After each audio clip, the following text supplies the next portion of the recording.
As a professional photographer and videographer, I've been testing gear out for the past nearly 10 years since I got my first GoPro. And admittedly, I've become a huge gear snob. Some might say I've got major gas. Just look at this wall of gear. I know it's a lot, but I've learned what I like and what I don't like, and this is the top gear in 2024 that I think you should buy. Let's start with the Polar Pro Defender lens cap.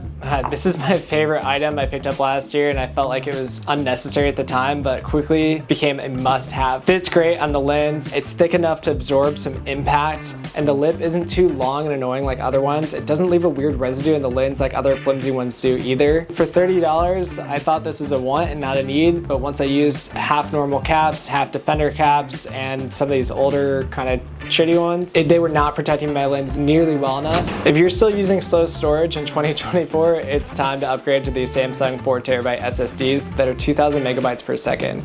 With files becoming larger and 4K becoming standard, it's a must that you have fast storage. Time is money, and if you're on a project and dumping footage that takes 5 minutes versus 2 hours, that alleviates a lot of time and stress for you.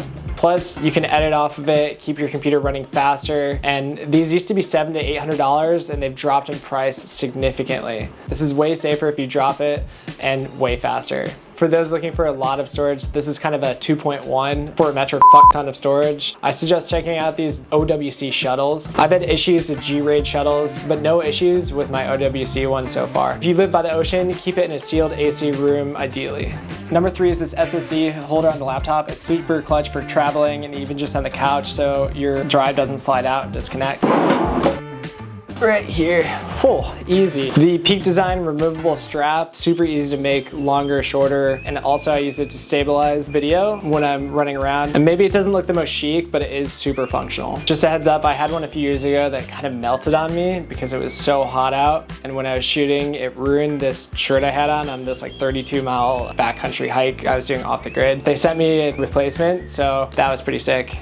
Thank you, Peak Design, for the great customer service. And even with the bigger camera body, I'd use the thin mirrorless strap. I just prefer the smaller, more thin strap, and this is what I was using with my 1DX before I switched to an R5.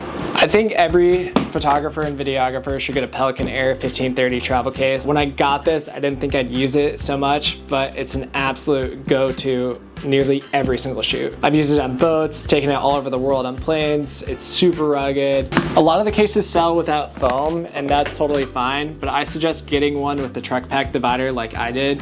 I like the customization of it, but if you have a cinema camera, I suggest getting something that's a little bit more plush and protective, since something like a Red isn't quite as durable. I also really like having a laptop sleeve in the top for my laptop or my iPad on shoots. Lastly, a lot of people have the same black case on production sets, so I opted to pay more for a different color one on colorcase.com. You notice the blue handles with the gray case, and a custom color makes an expensive product even more expensive, but this has been a huge help when there's a lot of other Pelicans on set, or there's someone on set and I say, hey, go to my gray Pelican, get an extra battery lens, and they can identify mine super easily. Just a tip here, hide an Apple tag underneath the padding in here, and it's super hidden and no one will realize that you have an air tag in your Pelican. I didn't realize what a bad guy I was until I was making this, but I've been obsessed with my Shimoda X40 Backpack, and I need gear that can withstand a beating and be super functional, and the Shimoda bag does that perfectly. There's a hidden pocket right inside on the front where you can also put an air tag, which I love. And if you're not putting an air tag in all of your gear with your keys, seriously add it to your must-have on your gear list in life in general, check bags, etc. Air tags, 10 out of 10 recommend.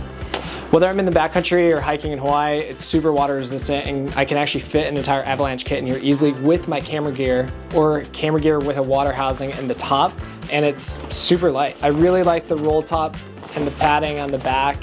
I love the straps, especially with the phone pocket. Honestly, I should just do a full breakdown of this backpack, but it's safe to say that I'm obsessed with it, and I highly recommend it at this point. And I even asked Shimoda to give me an affiliate code to share with you guys because I love it so much, and that link is below. Number 7 is a DJI Mini 4 Pro. Drones are getting insanely good. I own the Mini 4 Pro and a Mavic 3 Cine, and honestly, a lot of the footage, you wouldn't even be able to tell the difference between the two drones, especially if you're just going to be using it for social social media, which this drone comes in clutch because the camera actually rotates, so then it's a native 9x16 for social media. So you don't have to crop in like on a Mavic 3. One thing I love is that this drone is under 250 grams, so that'll be super helpful with FAA regulations right now, flying over crowds, people, roads, etc., and especially in the future. It's insanely small and lightweight. It's seriously like the size of my iPhone 14 Pro, and it doesn't take up much space in your bag. And same with the batteries, they're super small, and it handles wind like a champ.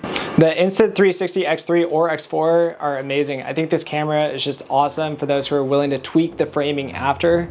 It's definitely for people who are a little bit more tech savvy, but the stabilization is crazy. The quality is pretty damn good for capturing just about everything. The stitching is amazing, especially using Insta360's apps, and the AI for like sky replacements is just getting crazy. I really love this camera and the dive housing 2.0. Just remember to put oil in the dive housing so it doesn't leak. Just use marine oil or any silicone grease for this. The camera is waterproof, just a heads up, but it doesn't work underwater without the dive case. Something I really appreciate is that they're constantly updating and making it better versus making you buy a new camera. And seriously, they just launched the X4, but the X3 is still an amazing camera. Number 9 is more of a need than a want. It's a rotating handle by a small rig. My buddy Trevor from Trev and Chalice or T Martin Gaming Channels had one of these in the Bahamas on a boat trip, and I was obsessed. This thing is super sick, helps with tons of different angles, and if you want something to splurge on, get the rotating handle. Number 10 is an iPad. All right, this is the #1 gear item I recommend to all photographers and videographers in 2024.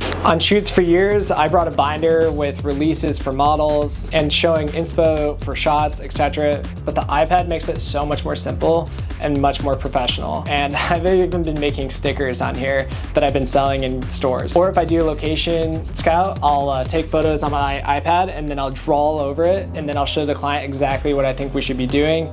Typically this is for mainland clients because I'm here in Hawaii, so it's super clutch. I think a smaller one makes a little bit more sense, but anything with an M1 chip will be fast enough, and you don't need a ton of storage on it either, so you can get a good one for around $500 or less. The size and speed is really up to you at the end of the day. I have a larger one, and it can be a little too big and cumbersome on shoots, but it's definitely nice for showing models or the crew inspo and the plan for the day. I do suggest getting a magic pen and protective screen cover because when you're out in the field, you're passing around, it does get a little bit beat up.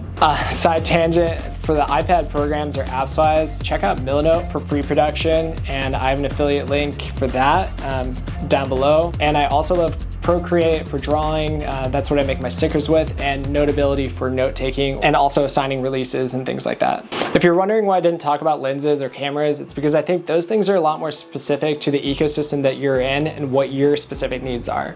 For example, I'm all in on Canon because it's typically more durable and waterproof than Sony is, and I really push it in the conditions that I put all my gear through. Plus, I love the customer service and user interface and the feel of the camera in hand.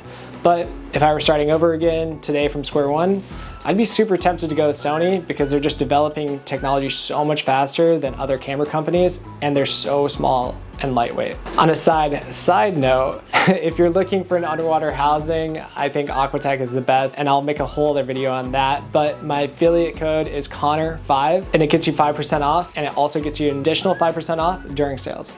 Hopefully this helps shed some light on some of my favorite gear, and there's a link below to everything.